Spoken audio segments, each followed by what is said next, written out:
Allen Howard, arguably one of the best screenwriters to me in history. Because Remember the Titans is one of my favorite films.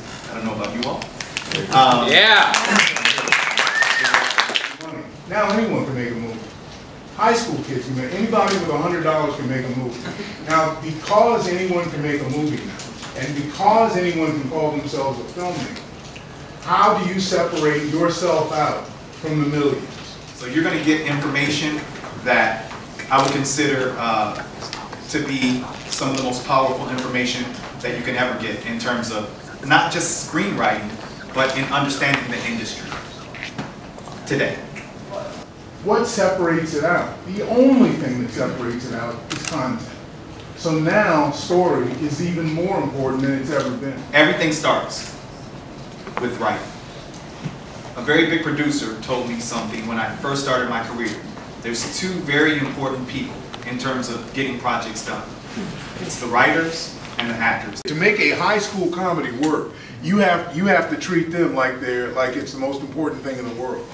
Now, I'm not 16, I can't tell you, but I've heard these kids talk, and they're filthy, and they're filthy and funny. I've been through this before in school, and I just got my master's in film, and we did table reads all the time, just like that. I've never had an audience that was not people that I knew. You know, it was always classmates, professors, people that I was comfortable with. He's a mope, he's stumbling around in the uniform, and he screws up the game. You should be able to do that in like 2 paragraphs. You got to get to the guy. He certainly doesn't pull any punches, you know, and I have a lot of respect and appreciation for that. You know, he doesn't sugarcoat it. He's like, if you want to succeed, if you want to know what works, this is what you have to do. It was very inspiring, it was very encouraging. It just, you know, as if I needed any more inspiration or any more drive, but it certainly pushed me to really make not only this script, but all the other scripts, all my other stories, like, you know, certainly as great as they hopefully can be. Your dialogue has to be so specific, so unique, because we've seen this scene of cops walking to a dead body 1,000,000 times. The best cop going to a body scene when they're not even talking about the body. They're talking about their pension, or they're talking about something. No, it's the truth. They're talking about their pension, or, you know, my feet hurt because I was standing up so long last night. So another flashback.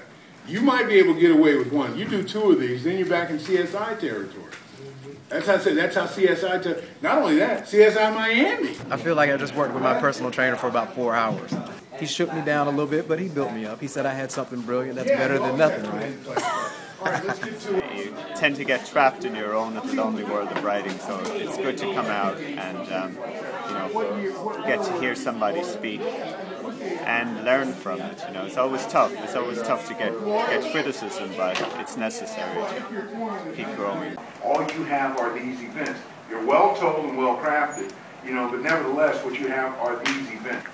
You could write a movie just about this sick and tragic relationship between this guy Johnny, who's obviously got many screws loose, and this poor child that ends in tragedy. It's like a very good one-act play. You could just take that and make a movie out of it, but at least it would have a theme. And again, what I'm trying to do is separate you from the family and separate you from these events so that you have a movie instead of a TV movie. Movies are about people, not events. A Lifetime movie, you can do that in a TV movie with people projected 12 feet high. Everything's got to be about human beings, and it's got to be about people. I love the reading. I never heard my stuff being read. Mom, has there ever been a woman of mine you did like? Not yet. She straightens her army of dolls, smiles, then heads smugly to her room. Dad, you think Carmel will help me back? And I love the way, you know, actors can take something you write and make it sound so wonderful. So I was very impressed by some of that. You realize that the words on the page for yourself, you hear the voices, but hearing people read, that was really helpful to me. My name is Kathleen Dean. I am the producer for the Miami 48-Hour Film Project. I think this workshop is fantastic. I just met a couple of actors that were in 48-hour films, and they were telling me that one of the guys was sitting up front reading. He said it's fantastic. He said, thank you for posting it. It's been a great experience. So I'm loving it. I'm learning a lot, and I think the community is growing. My name is Jose Luis Martinez, Creative Director of the Miami World Cinema Center. I think it's amazing. A-list screenwriter, teaching us the basics, like letting us like info that we wouldn't know as outsiders. It's great, very informative, and it's brutal, but it's honest, and that's the real world. I'm Jay LaPlante. I'm the director of the Miami International Film Festival.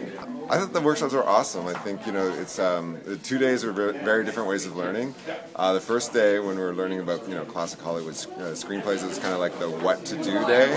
And today, when we were going through the master class with the works in progress, it was kind of like the what not to do day. So it's kind of 2 different ways of learning, which are both very, very valuable. And I have to hand it to the writers who allowed their works in progress to be discussed publicly. It was really a great learning experience for them, but also for us in the audience. Mr. Howard is a character, I have to say. He doesn't mince his words, and I think, you know, at the end of the day, and he said that he had to be ruthless and brutal with his own characters when, you know, they're all friends of his, and he'll cut them out without a second thought if it doesn't work. And I think that, you know, he kind of showed us how to be ruthless, and he really gave a great example of that. I mean, you're discovering new things, you're discovering new talent, you're right there at the birth of new talent.